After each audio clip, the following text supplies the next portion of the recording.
إن الحمد لله نحمده ونستعينه ونستغفره ونؤمن به ونتوكل عليه ونعوذ بالله من شرور أنفسنا ومن سيئات أعمالنا من يهده الله فلا مضل له ومن يضلله فلا هادي له وأشهد أن لا إله إلا الله وحده لا شريك له وأشهد أن محمدًا عبده ورسوله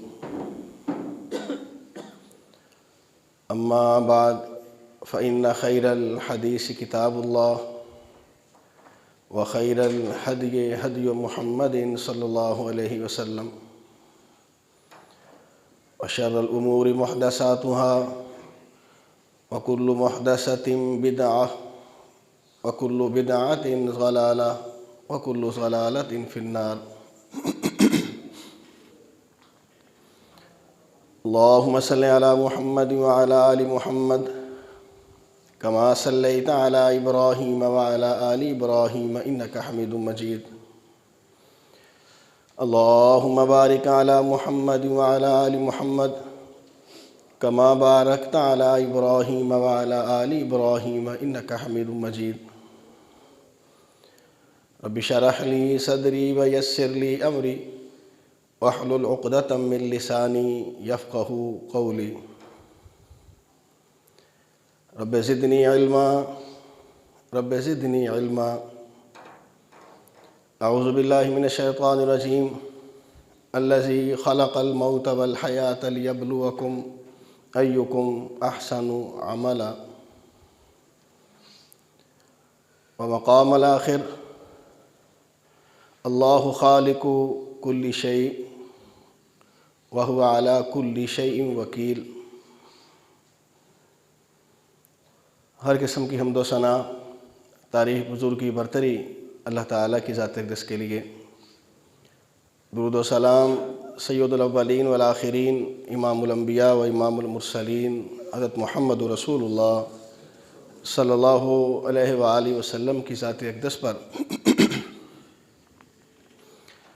اللہ تعالیٰ کا ہم سب پر احسان، اللہ تعالیٰ نے اسلام جیسی عظیم نعمت سے نوازا۔ دعا بھی کریں، کوشش بھی کریں، اللہ ہم سب کا خاتمہ اسی ایمان پر کرے۔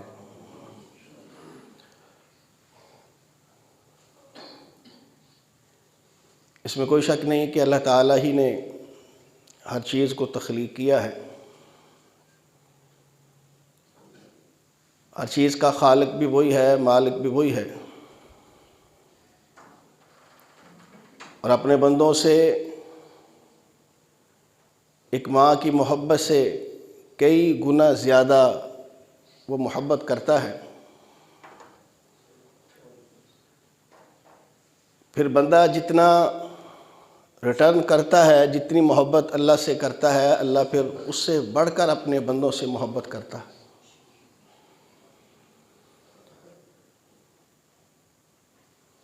بہت ساری اکثر ایسی چیزیں کہ خالق یقیناً اللہ تعالیٰ ہے، مگر اس سے فوائد ہر شخص اٹھا رہا ہے۔ اللہ کا باغی ہے، اللہ کا سرکش ہے، ایمان والا ہے، مشرک ہے، کافر ہے۔ اللہ تعالیٰ کی نعمتوں سے ہر شخص فیض یاب ہو رہا ہے۔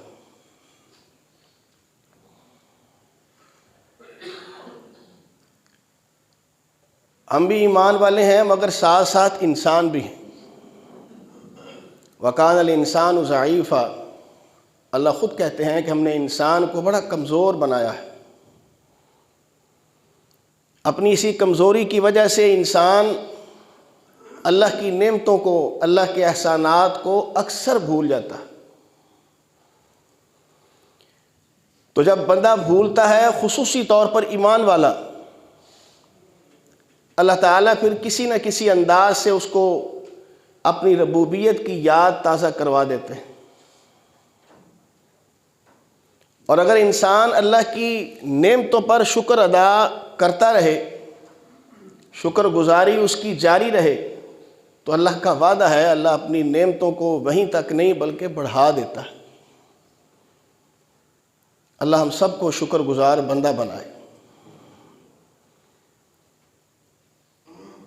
نبی علیہ الصلوۃ والسلام نے فرمایا اشتاقت النار الی ربہا، اللہ تعالیٰ نے جہنم کو تخلیق کیا، جہنم بنائی، اس جہنم میں حرارت اتنی تھی، آگ کی شدت اتنی زیادہ تھی کہ جہنم بذات خود چیخ اٹھی۔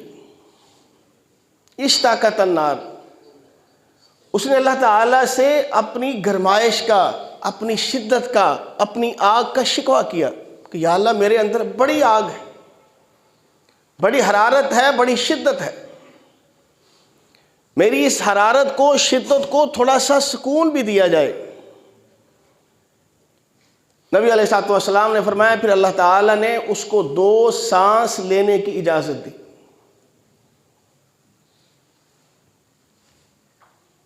آپ نے فرمایا یہ تم پورے سال کے اندر کبھی گرمی دیکھتے ہو اور کبھی سردی، اور اس کی شدت دیکھتے ہو۔ من فیح جہنم، یہ جہنم ہی کی بھاپ ہے، جہنم ہی کا وہ سانس لینا ہے کہ تم شدت سے گرمی محسوس کرتے ہو اور شدت سے سردی محسوس کرتے ہو۔ اس کا مطلب یہ ہے کہ صرف آگ ہی عذاب نہیں ہے، آگ ہی تکلیف دہ عمل نہیں ہے، ٹھنڈک بھی، سردی بھی، برف بھی، یہ بھی تکلیف دہ عمل ہے۔ انسان اگر آگ میں گر کے اس کی شدت اور حرارت سے مر سکتا ہے یا مرتا ہے، تو انسان ٹھنڈک سے بھی مرتا ہے، سردی بھی اس کو مارتی ہے۔ گویا دونوں اللہ کی پکڑ ہے، دونوں اللہ کے عذاب ہیں۔ اللہ نے اپنی اس جہنم کو سکون اطمینان دینے کے لیے یہ 2 سانس لینے کی اجازت کی ہے۔ بعض کہتے ہیں کہ یہ 2 سانس سے مراد ایک سانس کھینچنا، ایک سانس باہر پھینکنا، یہ 2 سانس ہیں۔ جب وہ سانس باہر پھینکتی ہے، آپ دیکھتے ہیں کہ ہمارے ماحول اور معاشرے میں گرمی کی شدت ہو جاتی ہے۔ ایک وہ کھینچتی ہے، اس سے وہ شدت کی کمی ہو کر سانس جو اندر کھینچتی ہے اس سے ٹھنڈک ہوتی ہے۔ بعض کہتے ہیں ایسے نہیں ہے، وہ 2 سانس ہی لیتی ہے، دونوں ہی سانس، دونوں ہی ہوائیں چھوڑتی ہے، چونکہ اللہ نے جہنم میں بھی ٹھنڈک کا، سردی کا، برف کا عذاب بھی رکھا ہوا ہے۔ تو وہ 2 سانس جب لیتی ہے، آپ کو کبھی اس کی حرارت محسوس ہوتی ہے اور کبھی ہمیں اس کی سردی کی شدت محسوس ہوتی ہے۔ نتیجہ کیا نکلا کہ سردی اور گرمی کا خالق کون ہے؟ اللہ تعالیٰ کی ذات۔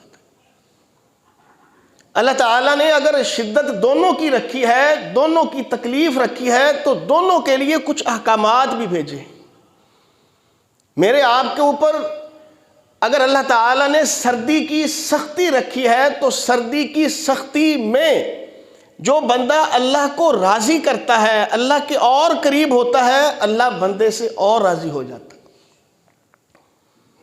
نبی علیہ الصلوۃ والسلام نے فرمایا میں تمہیں ایسے اعمال نہ بتاؤں جن اعمال سے اللہ تعالیٰ راضی ہوتے ہیں اور راضی ہو کر بندوں کے گناہوں کو معاف کرتے ہیں، بندوں کے درجات کو بلند کرتے ہیں، اور بندوں کو ان دونوں کے بعد جہنم سے، عذاب سے اللہ تعالیٰ محفوظ رکھتے ہیں۔ صحابہ نے کہا جی کیوں نہیں؟ اس حدیث کے الفاظ میں یہی ہمارا موسم ڈسکس ہے۔ فرمایا ایسے موسم میں وضو کرنا جب وضو کرتے وقت تمہیں تکلیف محسوس ہوتی ہو۔ اب آپ اندازہ لگائیے، آج سردیاں ہیں، موسم ٹھنڈا ہے، ٹھنڈے پانی سے وضو کر لیں یا گرم پانی سے وضو کر لیں، آج کے موسم میں جب آپ اور میں اپنے جسم کو پانی لگاتے ہیں تکلیف محسوس ہوتی ہے۔ تو فرمایا اس تکلیف کو سامنے رکھتا ہوا ایمان والا شخص اگر پھر بھی بار بار وضو کرتا ہے تو ایسے شخص کے لیے جنت کی بشارت ہے۔ اسی طرح فرمایا اس شدت میں، اس تکلیف میں، سردی ہے، ٹھنڈک ہے، دھند ہے، بارش ہے، برف باری ہے، بڑا ہی شدت والا موسم ہے۔ اس شدت والے موسم میں ان لوگوں کے لیے اللہ تعالیٰ کی طرف سے مغفرتیں ہیں، جنت کا اعلان ہے۔ نیکیوں میں درجات میں ان کی بلندی ہے جو تکلیف دہ موسم کے باوجود مساجد کے اندر تشریف لے آتے ہیں۔ اس کو بھی اللہ تعالیٰ نے نبی علیہ الصلوۃ والسلام کے ذریعے مجھے آپ کو خبر دی ہے کہ یہ بھی اعزازات میں سے بہت بڑا اعزاز ہے، جو میرا خیال ہے کہ آج کے موسم کے لحاظ سے دیکھا جائے تو ہم سب کی خوش قسمتی۔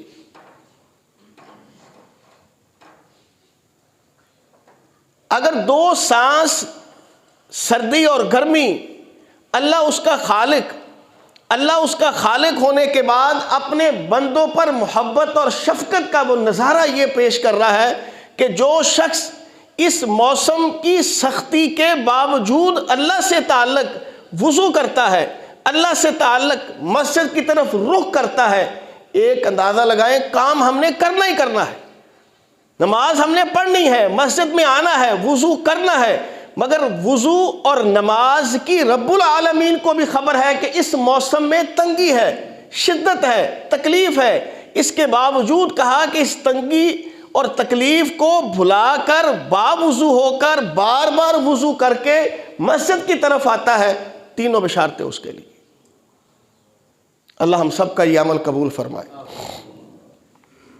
مگر یہ واضح میں رکھیے گا، میں اور آپ جانتے ہیں یہ موسم اللہ کی طرف سے ہے، اللہ اس کا خالق ہے۔ اگر اللہ اس کا خالق ہے، اللہ نے ضرور اس میں کہیں نہ کہیں کوئی نہ کوئی چھپی ہوئی ایسی حکمتیں رکھی ہیں، مجھے آپ کو خبر نہ ہو سکے وہ علیحدہ بات ہے، مگر اللہ نے میرے آپ کے لیے ایسی حکمتیں رکھی ہیں کہ اس میں کچھ نہ کچھ میرا آپ کا فائدہ ضرور ہے۔ چاہے درجہ حرارت ڈگری جو ہے وہ مائنس پر چلی جائے، یا آج ہمارا جو موسم مناسب سا درمیانہ سا چل رہا ہے وہ موسم ہو جائے، حکمتیں ضرور ہیں۔ ان حکمتوں کے تحت ہی اللہ تعالیٰ نے، اب آپ اسی سردی کے موسم کا حساب لگا لیں، اللہ تعالیٰ نے راتوں کو لمبا کیا ہوا، دن چھوٹے ہیں، دن چھوٹے راتیں لمبی، 2-4 ماہ گزریں گے، آہستہ آہستہ یہ رات چھوٹی ہوتی جائے گی اور دن بڑا ہوتا جائے گا، موسم کی ساتھ ہی تبدیلی بھی آ جائے گی۔ اس گرمی کے موسم کے اللہ تعالیٰ نے اپنے معاملات رکھے ہیں، سردی کے موسم کے اپنے، مگر دونوں کے بارے میں کہا شکر ہی نہیں کرنا، شکوہ نہیں کرنا۔ نبی علیہ الصلوۃ والسلام نے فرمایا، اللہ تعالیٰ کہتے ہیں ابن آدم مجھے گالی دیتا ہے، کیا کہتا ہے؟ یسب الدہر، اللہ کو گالی دینا کیسے ہے؟ زمانے کو، وقت کو، جو اب وقت چل رہا ہے یہ سردی کا، ٹھنڈک کا وقت ہے، اس ٹھنڈک کو، سردی کو، زمانے کو، وقت کو جب بندہ برا کہتا ہے، اس کی ناشکری کرتا ہے، تو فرمایا بندہ اللہ کو گالی دیتا ہے۔ موسم گرم سے گرم ہو جائے، موسم ٹھنڈک سے ٹھنڈک والا ہو جائے، مگر انسان یہی کہے الحمدللہ، اس میں ضرور اللہ کی حکمتیں ہیں، اللہ یہ چاہتے ہیں کہ میں نے جیسا بھی موسم دیا ہے، جیسی بھی کیفیت بنائی ہے، ایک تو اس کی نسبت اللہ کی طرف ہو، یہ اللہ کی طرف سے ہے، اور دوسرا اس موسم کے متعلق اللہ سے یا لوگوں سے شکوہ نہ ہو۔ ہاں یہ ضرور ہے، یہ نہیں ہے کہ اگر سرد موسم ہے تو سرد موسم سے متعلق اللہ تعالیٰ نے مجھے آپ کو احکامات نہ دیے ہوں، یہ کیسے ہو سکتا ہے؟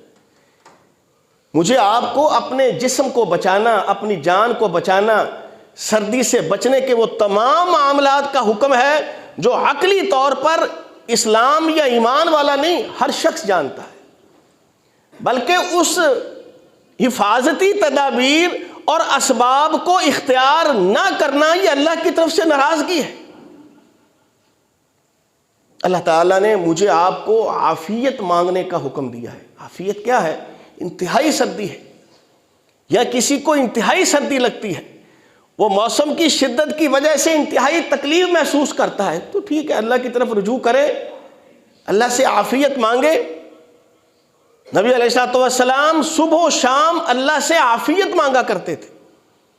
آپ 2 سجدوں کے درمیان جو دعا پڑھتے ہیں اس میں عافیت ہے، آپ روزانہ دعائے قنوت عشاء کے بعد پڑھتے ہیں، اس میں عافیت ہے۔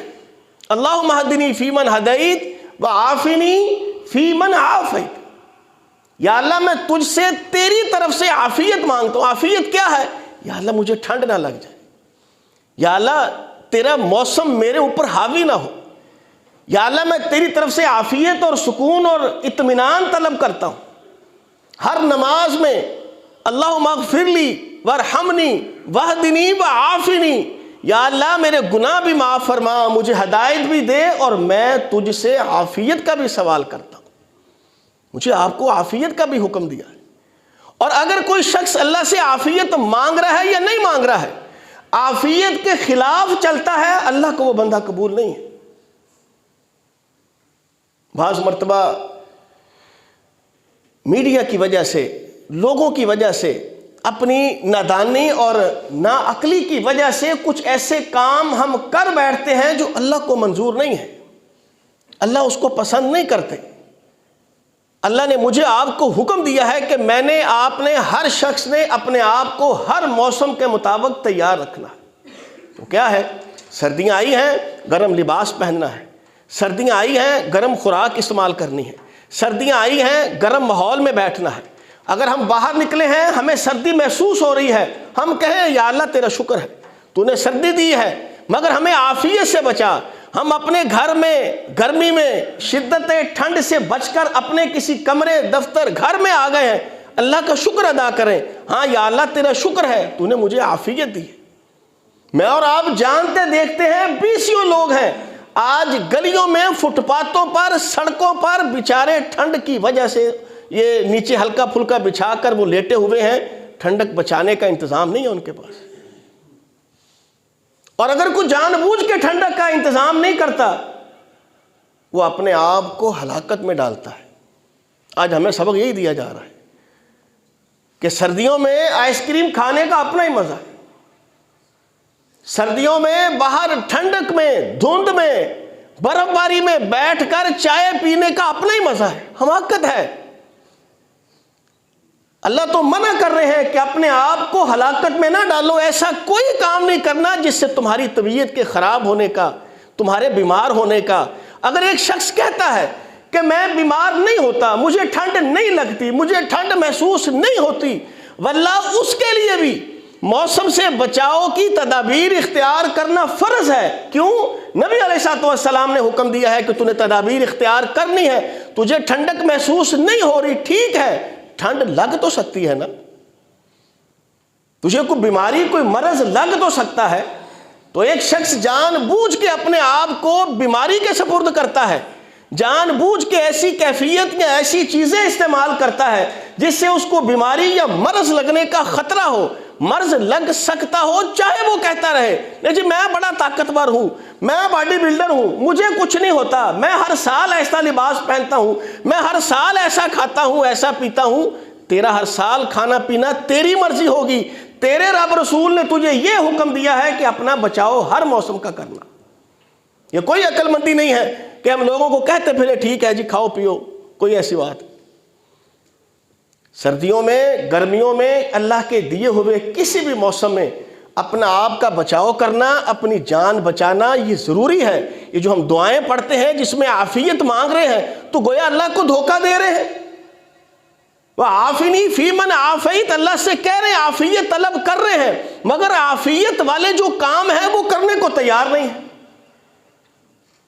اگر کوئی شخص ایسا عمل کرتا ہے، سردی ٹھنڈک میں ایسی چیزیں کھاتا ہے، ایسا لباس اختیار کرتا ہے، ایسا موسم جان بوجھ کے اختیار کرتا ہے، یقیناً وہ اپنے آپ کو دھوکہ دے رہا ہے، اپنی آپ کی جان کو ہلاکت میں ڈال رہا ہے. یہ گویا خودکشی کے مترادف. اللہ کو یہ عمل، یہ کیفیت، یہ حالات پسند نہیں ہے. نبی علیہ السلام نے اسی لیے فرمایا تھا کہ دونوں موسم یا دونوں موسم کی کیفیت کو سامنے رکھ کے عجبا لامر المؤمن، مومن آدمی کا معاملہ کتنا عجیب ہے. اگر اس کو کوئی تنگی پہنچتی ہے، سردی لگتی ہے، ٹھنڈ لگتی ہے، یا کسی اور وجہ سے کوئی تکلیف، کوئی مرض پہنچتا ہے اور یہ اس پر صبر کرتا ہے، ایسے بندے کے لیے اللہ تعالیٰ نے جنت کا اعلان کیا ہوا. عجبا لامر المؤمن، مومن کا معاملہ کتنا عجیب ہے. مومن کو کوئی راحت ملتی ہے، کوئی آسانی آتی ہے، اس کا موسم اس کے اوپر اثرات، اس کے اثرات نہیں حائل ہو رہے، اللہ کا شکر ادا کرتا ہے. ادھر اللہ کی طرف سے آزمائش آئی، صبر کیا، ادھر اللہ کی طرف سے کوئی راحت آئی تو اس پر اللہ کا شکر ادا کیا. فرمایا مومن کا معاملہ کتنا عجیب ہے، صبر کرتا ہے پھر بھی جنت کی بشارت، نعمت لے کر اللہ کا شکر ادا کرتا ہے پھر بھی جنت کی بشارت. اس لیے آپ اگر سردی آپ کو اچھی نہیں لگتی، موسم آپ کو اچھا نہیں لگتا، مگر اس لحاظ سے آپ نے ضرور الحمدللہ کہنا ہے کہ اس کا خالق اللہ ہے، کیونکہ اللہ تعالیٰ پھر ناراض ہوتے ہیں، میرے موسم کو یہ برا کہہ رہا ہے. ہوا چلی، تھوڑا سا نقصان ہوا، کوئی چیز گر گئی، کوئی ٹوٹ گئی، کوئی دیوار گر گئی، چھت گر گئی، تو کسی صحابی نے ہوا کو گالی دی. نبی علیہ الصلوۃ والسلام نے صحابی کو منع کیا، فرمایا ہوا کو گالی کیوں دے رہے ہو؟